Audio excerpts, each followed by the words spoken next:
तो हिंदुस्तान चांद पर पहुंच चुका है और चंद्रयान 3 का रोवर प्रज्ञान अब चांद से तस्वीरें और डिटेल भी शेयर कर रहा है।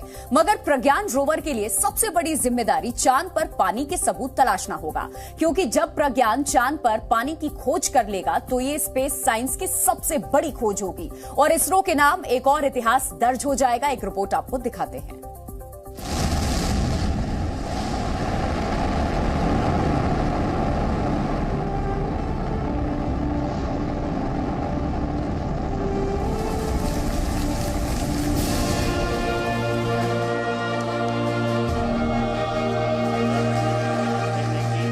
चंद्रयान 3 को चांद के साउथ पोल पर सफल लैंडिंग करते हुए पूरी दुनिया ने देखा। भारतीय वैज्ञानिकों की इस ऐतिहासिक उपलब्धि का लोहा भी पूरी दुनिया ने माना। अब बारी है दुनिया को ये दिखाने की कि भारतीय वैज्ञानिकों ने चांद को लेकर जो दावे सालों पहले किए थे उसमें कहीं कोई शको शबा नहीं है। और इस लिस्ट में सबसे ऊपर है चांद पर अलग अलग फॉर्म में पानी की मौजूदगी। दरअसल इंडियन स्पेस रिसर्च ऑर्गेनाइजेशन यानी इसरो ने जब 2008 में पहली बार चंद्रयान 1 को चांद पर उतारा था, तभी ये पता लगा लिया था कि चांद पर पानी के अंश हैं। हालांकि उस वक्त वो मिशन पूरा नहीं हो पाने के कारण इस बात की पुष्टि नहीं हो सकी थी। मगर अब जबकि चंद्रयान 3 का रोवर अपने लैंडर से निकलकर सुरक्षित तरीके से चांद की सतह पर चहलकदमी कर रहा है और इसरो को चांद से जुड़ी जरूरी जानकारियां भी भेज रहा है, तो उम्मीद ही नहीं बल्कि पूरा विश्वास है कि 15 साल पहले भारत के चंद्रयान 1 ने चांद पर पानी के होने की जो बात दुनिया को बताई थी, इस बार चंद्रयान 3 उसके और सबूत भी दिखाएगा। यूं तो अमेरिकी अंतरिक्ष एजेंसी नासा ने 2020 में दावा किया था कि उसे चंद्रमा पर पानी होने के सबूत मिले हैं, लेकिन भारत का चंद्रयान 3 चांद के साउथ पोल में उतरा है, जहां अब तक कोई भी देश नहीं पहुंच सका है।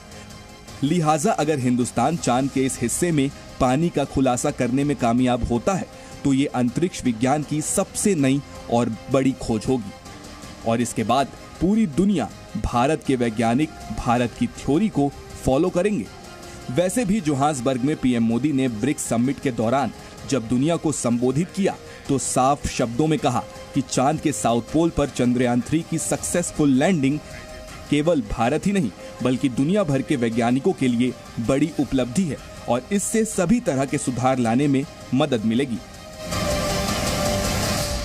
इस सफलता को एक देश की सीमित सफलता के रूप में नहीं, लेकिन पूरी मानव जाति की एक महत्वपूर्ण सफलता के रूप में स्वीकार किया जा रहा है।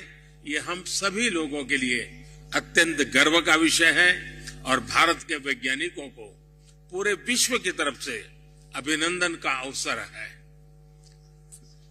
फ्रेंड्स, कल शाम भारत के चंद्रयान ने चांद के दक्षिण ध्रुव पर सॉफ्ट लैंडिंग की। ये केवल भारत के लिए ही नहीं बल्कि पूरे विश्व के वैज्ञानिक समुदाय के लिए एक बहुत बड़ी उपलब्धि है। दरअसल दुनिया अब तक चांद के दक्षिणी ध्रुव से अनजान है। चांद के जिस हिस्से को सबसे ठंडा माना जाता है वो अब तक अनछुआ और अनदेखा है। ऐसे में चांद के दक्षिणी ध्रुव पर पानी के सबूत पेश करना अपने आप में अद्भुत और अकल्पनीय होगा। चांद के साउथ पोल पर पानी मिलने की उम्मीद इसलिए भी काफी है क्योंकि नासा की एक रिपोर्ट के मुताबिक चांद के दक्षिणी ध्रुव पर भारी मात्रा में बर्फ मौजूद है। बर्फ के सबूत मिले तो पानी की संभावना बढ़ जाती है। पहले भी कुछ रिपोर्ट में चांद पर पानी की बात सामने आई थी। चांद पर 600 बिलियन किलो पानी होने की बात कही गई थी। इतना पानी जो कि करीब 2.5 लाख स्विमिंग पूल के बराबर है। सवाल है कि चांद पर अगर इतनी मात्रा में पानी मिलता है तो उसका क्या इस्तेमाल होगा? आखिर किस तरह ये फायदेमंद साबित हो सकता है? तो आपको बता दें कि पानी मिलने के बाद चांद पर जिंदगी की संभावना बढ़ जाएगी। अंतरिक्ष में ऐसी जगहें बढ़ जाएंगी जहां बेस बनाया जा सकेगा। चांद पर स्थायी आवास बनाने की योजना को मजबूती मिलेगी। बर्फीले पानी की सतह अर्थव्यवस्था के नए आधार तैयार करेगा। चांद पर भेजे गए रॉकेट के लिए ईंधन बनाना भी आसान हो जाएगा। ऐसे में अगर भविष्य में चंद्रमा पर रिसर्च करने वाले धरती पर लौटना चाहेंगे तो वो पानी से हाइड्रोजन और ऑक्सीजन को अलग कर सकेंगे और उसका इस्तेमाल ईंधन के तौर पर कर सकेंगे और ये ईंधन चांद पर कोई रॉकेट भेजने की तुलना में काफी सस्ता होगा। जाहिर है चांद पर पानी और जीवन की तलाश इंसान दशकों से करता आ रहा है। ऐसे में भारत का चंद्रयान 3 उन तमाम तलाश और खोज का अंत ना सही मगर शुरुआत जरूर हो सकता है। ब्यूरो रिपोर्ट, जी मीडिया। तो चांद पर पानी की खोज एक खजाने के बराबर है, मगर यह कहना गलत नहीं होगा कि सिर्फ चांद पर पानी नहीं बल्कि पूरा का पूरा चांद ही किसी खजाने से कम नहीं है। और इंडियन स्पेस रिसर्च ऑर्गेनाइजेशन ने 615 करोड़ रुपए में चंद्रयान 3 को चांद पर भेजकर उस खजाने की चाबी हासिल कर ली है। एक रिपोर्ट आपको दिखाते हैं।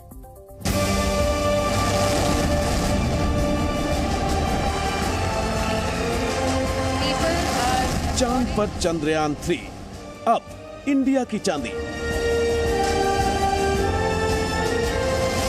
इसरो को मिला खजाना, मैन मिशन अगला निशाना। चंद्रयान 3 ने सिर्फ चांद पर कब्जा नहीं किया बल्कि उस खजाने को भी हासिल कर लिया है जो भारत और भारत की स्पेस रिसर्च ऑर्गेनाइजेशन पर धन वर्षा कर सकता है। दरअसल चंद्रयान 3 के जरिए इसरो का मकसद चांद पर सिर्फ जल, जीवन और खनिज की खोज करना नहीं है। दरअसल चांद पर जानकारियों का असीम भंडार है जो साइंटिफिक रिसर्च के लिहाज से बेशकीमती है और यही जानकारी का भंडार इसरो के लिए दुनिया भर के खजाने के द्वार खोल देगा। आपको बता दें, स्पेस मिशन के जरिए दुनिया भर के वैज्ञानिक कई फायदे उठा रहे हैं, जिसमें सैटेलाइट इमेजिंग, पोजिशनिंग और नेविगेशन डेटा शामिल है। मगर साइंटिफिक रिपोर्ट्स बताती हैं कि अब अंतरिक्ष अर्थव्यवस्था का बड़ा फैक्टर बनता जा रहा है। यही वजह है कि सिर्फ भारत ही नहीं बल्कि अंतरिक्ष की तरफ बढ़ रहे अमेरिका, चीन और रूस जैसे तमाम देश चांद पर पैर जमाना चाहते हैं।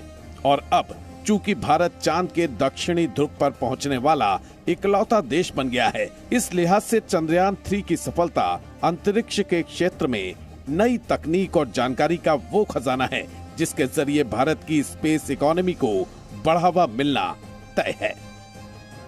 2021 के आंकड़ों के मुताबिक भारत की ग्लोबल स्पेस इकोनॉमी 7.6 बिलियन $, है, जो कि 2025 तक 50 बिलियन डॉलर हो सकती है।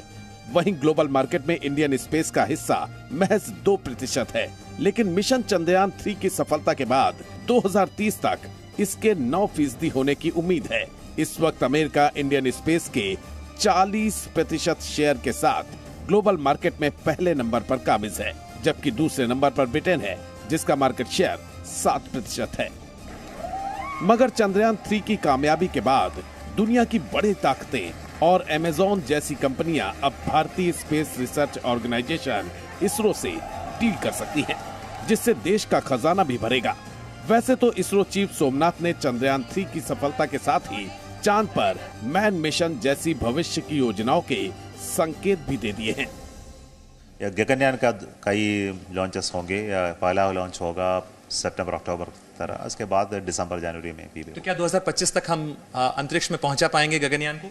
Sure, we will be able to reach. हम जाएंगे भारतीय एक दिन चंद्रमा पर, और एस्ट्रोनॉट्स है जो गगनयान में जाएगा, और हमने जो ह्यूमन स्पेस फ्लाइट कैपेबिलिटीज हम बनाते हैं इसके तरफ से, और हमारे जो गाइडेंस प्रोग्राम है मून जाने तक का, इसके वजह से हमको एक दिन Indians will go to moon. ISRO chief का ये बयान चांद पर उस ऐतिहासिक सफलता के बाद आया जिसने दुनिया की बड़ी बड़ी स्पेस एजेंसियों के सामने इसरो की ताकत का सबूत पेश किया है। इसरो ने साबित कर दिया कि सधे और संयमित कदमों से हर सफलता हासिल की जा सकती है, और अब अंतरिक्ष में इसरो के यही बढ़ते कदम भारत की अर्थव्यवस्था को भी चांद तक ले जाने का जरिया बन सकते हैं। ब्यूरो रिपोर्ट, जी मीडिया। जी न्यूज़।